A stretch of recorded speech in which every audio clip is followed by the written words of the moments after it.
The police and the public have always had a tricky relationship, but in the last couple of years, with a series of violent incidents gaining national notoriety and leading to the birth of the Black Lives Matter movement, that relationship, at least for a lot of people, has become tense and even hostile.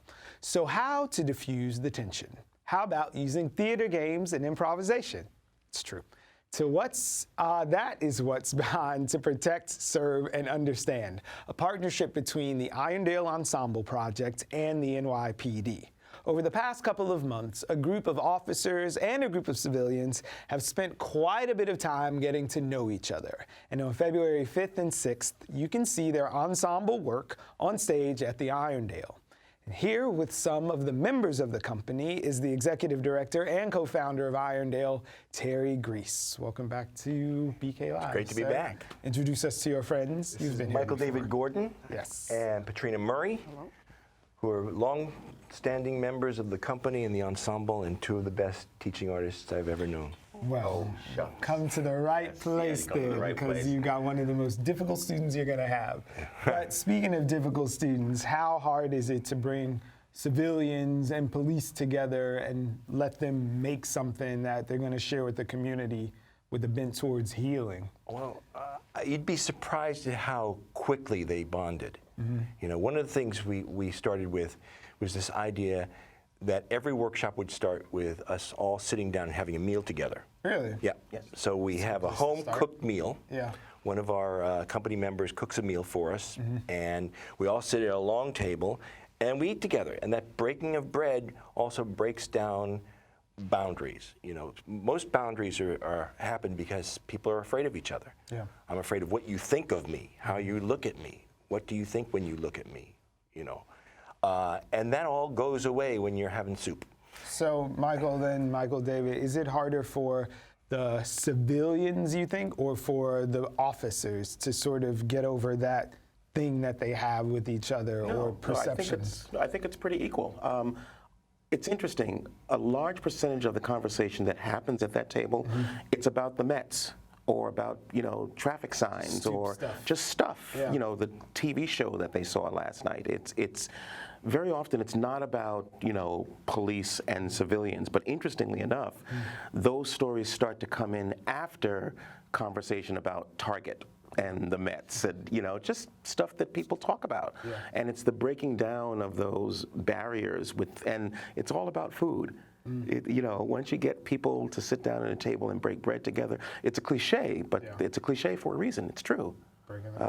So what were you surprised to learn then? Was there something that you were surprised, like once you got past the Mets and all of that talk, is there anything you were like shocked to learn about police or just the relationship they have? I wasn't shocked. I was just reminded personally for myself, because I had a lot of issues myself with the relationship between the police and, I mean, where it's been. Everybody knows. It's in the news. You know, you read about it. Right. And to be just reminded that these are folks, these are people just like us, and I think we forget that. And that their job is quite dangerous, and they're putting themselves on the line, and you tend to forget that. At the same time, it's like, well, I have questions for you, and so does the public. You know, we have questions about the way you do your job, the policies, you know, what's going on? It's easier to come to those answers and get people to talk about that stuff when you've been playing together. This whole notion of, I can look silly with you, I can bounce a ball with you, I can play a word game with you. Just dropping that thing. You just drop it. We're just people playing, and we all laugh, we break up, we make mistakes, and then all of a sudden it's, oh my gosh, you're not Officer Joe. You're people. You're Jamie, you know? Yeah. So it's really, that's the thing. And when we were talking to people before this, Michael David was conducting an unofficial poll. He would go up to police officers on the street and say, what's the one thing you want people to know that you don't think they don't know? So you walked up to police just walking around in the course of your life and said, what do you want people to know about you? I did it this morning. And almost to a person, the first thing out of their mouth was, we're just a part of the community too, and we happen to be cops. We're only human. And we're only human. We're people. And that it would seem like an obvious thing, but that's one of the very things that needs to be stated, put out into the space in a way that people can actually consider it. And stories need to be told around that. And people need to sing together. There's something about the power of singing together that you know, is really amazing. So what we've done is we've asked the civilians in the group to go out and interview other officers, and the officers in the group to go and interview other civilians, and really record their stories, but not only that, record the way they tell their stories, and to step into their bodies and tell the story of the other as them. So where are your people coming from? Like what precincts are the officers serving? What communities do the civilians come from?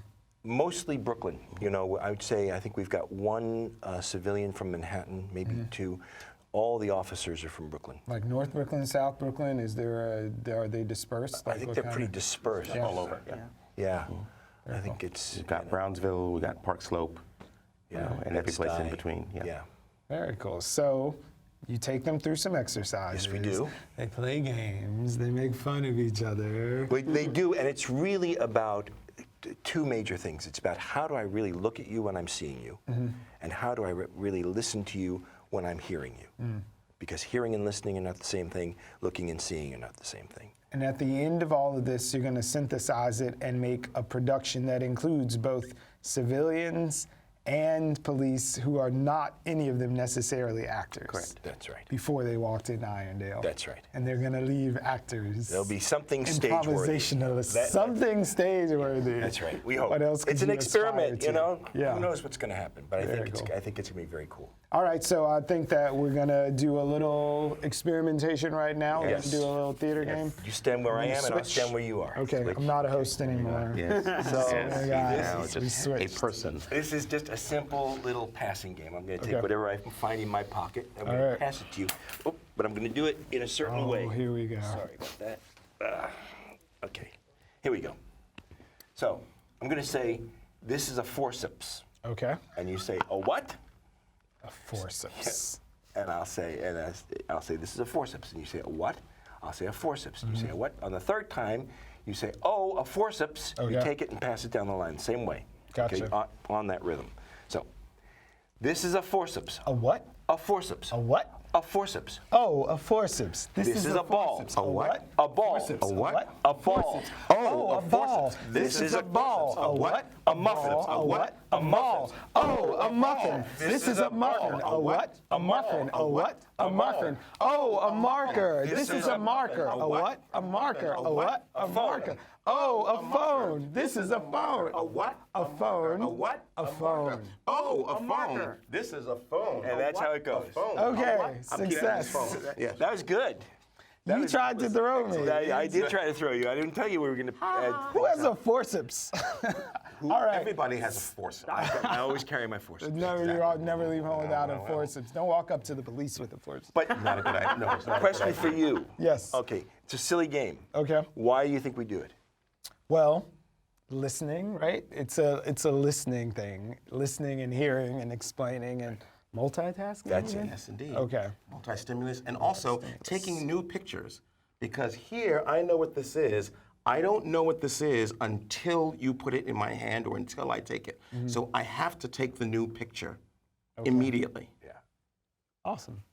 That's very good. So how does that help someone to break down and start to talk to each other and build something? What did that, with that exercise of listening and hearing and recognizing, how does that translate Because into then your when you work? start to lay content into it, Yeah. and you start to say, let's talk about Ferguson, let's talk about Cleveland, all of a sudden, people are much more available to it. Gotcha. You know, we've shared this silliness, we've shared this slightly complex task that we've all learned to solve together. Now we can just talk. All right. There's no hidden agenda anymore. Nobody's trying to pin anything on anybody. Yeah. And I think that's really important, is how do you get to the basic humanity in every human being? And if a police officer can look at somebody and not assume because they're on a certain street corner or they're dressed a certain way, Right. that I'm dealing with a person, how do I do it? You know, what do I have to do moment to moment, second to second? And the same thing with the person. If a person in uniform comes over, does it automatically mean I'm in trouble? Yeah. Of course, you get that like tight feeling. You the do. moment you get approached. So is there some kind of improvisation or something that someone could do to sort of center themselves so they don't have all that crazy energy if you see the officer approaching and you instantly get that? One of the things that I've done, and I've been approached by officers and a couple of times, thrown up against the wall and, say, okay, is breathe. Literally breathe and take the new picture, okay?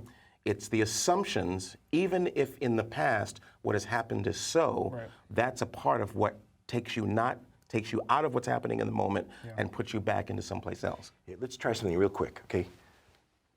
See this object. Okay. Now allow the object to see you. See the object. Allow it to see you. What's the difference? You feel any difference? I'm thinking of how I'm allowing it to see me, and I guess what I'm putting out that it's picking up. And there's, I think, and I won't put words in your mouth, Yeah. but I think there's a certain vulnerability about allowing someone yourself see to you. be seen. Yeah. So if I can do that, if I can say, okay, I see the cop coming to me, I allow myself to be seen. I'm the human being here. And vice versa with the police officer. Yeah. I see you, I allow myself to be seen. Okay.